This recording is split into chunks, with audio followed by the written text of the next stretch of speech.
ये सुनिए साहब, मोहतरमा का बयान सुनिए, आपका भी टीचर साहब खून खोल जाएगा। स्टार टीचर, यूट्यूब वाले स्टार टीचर, यूट्यूब वाले स्टार टीचर, जानना ना कौड़ी, कभी ब्लैक बोर्ड लेकर कुछ एक्सप्लेनर बनाते हैं, खाली व्यूज बटोरते हैं, उटपटांग ग्राफ्स लिखते हैं और उसके बाद से अपने आप को इतना महारथी समझने लगते हैं कि कुछ लोग उनको फॉलो करने लगते हैं उनके तमाशे की वजह से, और फिर वो जाकर जहां पर जो आता है वो बोलते हैं और उसके दम पर फिर वो पैसे वसूलते हैं, से वसूलते हैं। बिल्कुल तुम्हारी तरह एकदम बात है। ये जो एक्सप्लेनर बनाने वाले यूट्यूबर्स हैं और जो शिक्षक हैं उनमें फर्क है, वो फर्क सबको समझना पड़ेगा। ये जो आकर पैसों के लिए अपना धंधा बना रहे हैं एजुकेशन को, वो एक तरफ है, और इसी वजह से स्कूल्स, कॉलेजेस, यूनिवर्सिटीज में पढ़ाई नहीं होती है।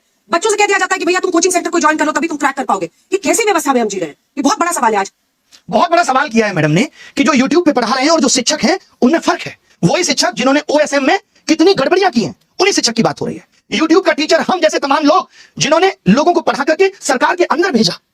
सोचिए, वो मैडम कह रही है कि फर्क होता है। फर्क मैडम रियल मीडिया और आपके जैसी चाटुकारी मीडिया में भी होता है। पता है आपको, यह समझना पड़ेगा। जिस तरीके से आप कह रही ना व्यूज के लिए, आप टीआरपी के लिए किस तरीके से स्टूडियो के अंदर घमासान कराती हैं वो दुनिया ने देखा है कि कोई लॉजिक नहीं, सिर्फ उलूल जुलूल बातें। ये पत्रकारिता है तुम्हारी, इसको नंबर मिलने चाहिए। ये पत्रकारिता है। ये देखिए, झालमुड़ी सिर्फ एक स्ट्रीट फूड नहीं है, ये एक इमोशन है। ये इमोशन है झालमुड़ी, एक जज्बात है। जिसमें सरसों के तेल की तीखी खुशबू,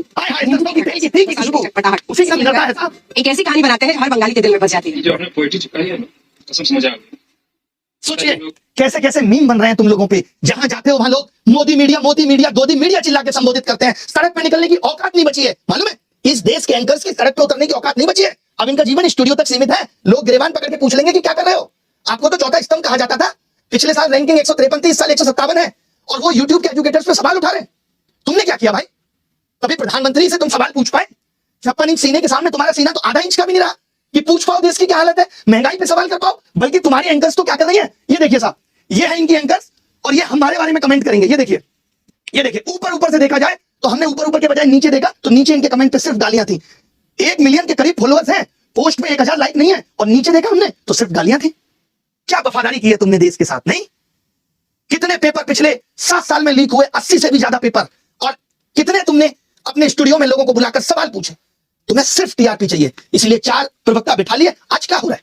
पहले चाहते थे कि मीडिया आवाज उठाएगा, अब क्या उठाएगा मीडिया? आवाज खाक उठाएगा। देखिए मैडम ने आवाज उठाई, और किस तरीके की आवाज उठाई मैडम ने कहा ये टीचर्स, मालूम क्यों?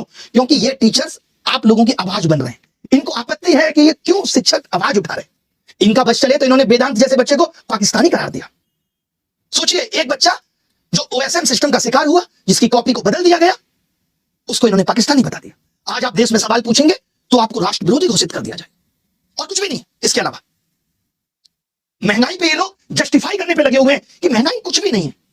इस मंदबुद्धि पत्रकार को ये नहीं पता कि जब से पेट्रोल डीजल के दाम बढ़े हैं, ये लड़की नताशा यहां बैठी है, इसके मकान मालिक ने पर रूम 3000 किराया बढ़ा दिया, खाने की कीमतें बढ़ गई। और इसका छोड़िए, आज मैंने देखा यूपी में 10 रुपए प्रति यूनिट 10% बिजली के दामों में बढ़ोतरी हुई है, और ये क्या कह रहे हैं, ऊपर से कोई फर्क नहीं पड़ता। वाह, कमाल हो गया सर। शर्म आनी चाहिए तुम लोगों को। कभी देखो गिरेबान में झांक के, लोगों को नर्क में जगह मिल जाती है, तुम्हें वहां भी नहीं मिलेगी। शिक्षकों पे जैसे कौन, खान सर जैसे लोग भाई आवाज उठा रहे हैं। तो ये क्या कह रहे हैं कि ऐसे टीचर्स और तमाम शिक्षक आवाज उठा रहे हैं बच्चों की। कोई एसएससी की आवाज बन रहा है, कोई यूपी एग्जाम्स की आवाज बन रहा है, कोई एसएससी की आवाज बन रहा है। इनको आपत्ति है। ये कह रहे हैं कि इसीलिए यूनिवर्सिटी में पढ़ाई नहीं हो रही क्योंकि कोचिंग है, और जबकि उल्टा है कि यूनिवर्सिटी में पढ़ाई नहीं हो रही इसलिए कोचिंग बनी, क्योंकि भारत का एजुकेशन सिस्टम इतना कमजोर पड़ गया था। कमाल हो गया भाई। एक एक करके हर एक चीज पे बात करेंगे। बहुत अथाह दुख है दिल के अंदर, इन सबकी भी गांठें तोड़ेंगे, बताएंगे हर एक चीज के बारे में। अंजना की बच्ची कह रही है कि यूट्यूब टीचर्स को 2 कौड़ी का ज्ञान नहीं होता। मैं अपनी बात करूं तो 5 बार सरकारी नौकरी निकाल के यूट्यूब पे फ्री पढ़ाने निकले थे, और आज भी अभिनव मैथ्स ऐप खोल के देख लीजिएगा, किसी कोर्स का कोई प्राइस नहीं है, देख लीजिएगा खोल के। हमने शिक्षा को फ्री बनाया, और तमाम ऐसे शिक्षक थे जिन्होंने शिक्षा को अफोर्डेबल बनाया। कोचिंग किस दौर में नहीं थी? किस दौर में कोचिंग नहीं थी? बताओ मुझे। मैं एक सवाल तुमसे पूछना चाहता हूं अंजना, आप कहने लायक आप हो नहीं, कि अगर यूट्यूब टीचर्स को कुछ नहीं आता तो जो लाखों बच्चे JEE NEET, SSC, bank, railway, UPSC, JEE NEET और अन्य परीक्षाएं निकाल रहे हैं, उन्हें पढ़ा कौन रहा है? चाचा तुम्हारे हैं? हम ही लोग ना उनको दिशा दे रहे हैं। हम जैसे लोग जहां एक हफ्ते में 5 से 10 लाख लोगों के सवालों के जवाब देते हैं, तुमने हमें 2 कौड़ी का बता दिया। और जो वर्षों से तुम प्राइम टाइम के नाम पे देश की समस्याओं पे बहस करके नफरत फैला रही हो, उसका क्या? कभी पूछा तुमने बेरोजगारी पे सवाल? कभी उठाई तुमने 2020 में आयु शिक्षक नीति अब तक क्यों अप्लाई नहीं हुई? पूछा जाके शिक्षा मंत्री से? हुई तुम्हारी हिम्मत? प्रधानमंत्री के इंटरव्यू में तुम लोग पूछते हो बटुआ रखते हो कि नहीं? आम कैसे खाया? आप तो फकीर वाली जिंदगी जीते हो, जबकि तुम्हें दिख रहा होता है कि 10 लाख का सूट पेपर लीक पे इतनी बहस हो गई पिछले 1 महीने में, जमीन पे क्या बदला? किया तुमने इसका एनालिसिस? लेकिन तुमको समस्या किससे है? ब्लैक बोर्ड पे पढ़ा रहा टीचर से है। और मैं कहूं जो तुम लोग ये टेलीप्रॉम्प्टर देख के स्क्रिप्ट पढ़ रहे हो, हमको भी इससे समस्या है कि लिख कोई और रहा है, तुमसे पढ़ के ही नाम कमा रही हो। अगर स्कूल, कॉलेज, यूनिवर्सिटी इतने शानदार चल रहे हैं तो क्यों आ रहा है बच्चा यूट्यूब पे पढ़ने, और क्यों कोचिंग की तरफ आ रहा है? शौक से कोचिंग ज्वाइन कर रहा है बच्चा। उसे पता है कि ये व्यवस्था उसे मजबूर कर रही है। स्कूलों में नहीं पढ़ाया जा रहा, स्कूल बंद हो रहे हैं, स्कूलों में एक शिक्षक है, महिलाओं के लिए टॉयलेट नहीं है स्कूलों में, क्योंकि हमारे देश के नेता प्राइवेट स्कूलों का उद्घाटन करने में बिजी हैं। वो प्राइवेट एजुकेशन को प्रमोट कर रहे हैं क्योंकि वहां से पार्टी को चंदा मिलेगा। उठाया तुमने इन सब पे सवाल? तुमने तो सबको कह दिया, नाम लेके कुछ एक को कह देती जो लोग सच में धंधा कर रहे हैं। तुमने तो सब मेहनती शिक्षा, करोड़ों छात्र, सबका अपमान कर दिया। कोरोना में स्कूल बंद थे, किसने संभाली शिक्षा व्यवस्था? तमाम टीचर आए उस टाइम यूट्यूब पे, जिन्होंने लोगों की जिंदगी बदल के रख दी। तब करोड़ों बच्चों को शिक्षा तुम पहुंचा रही थी।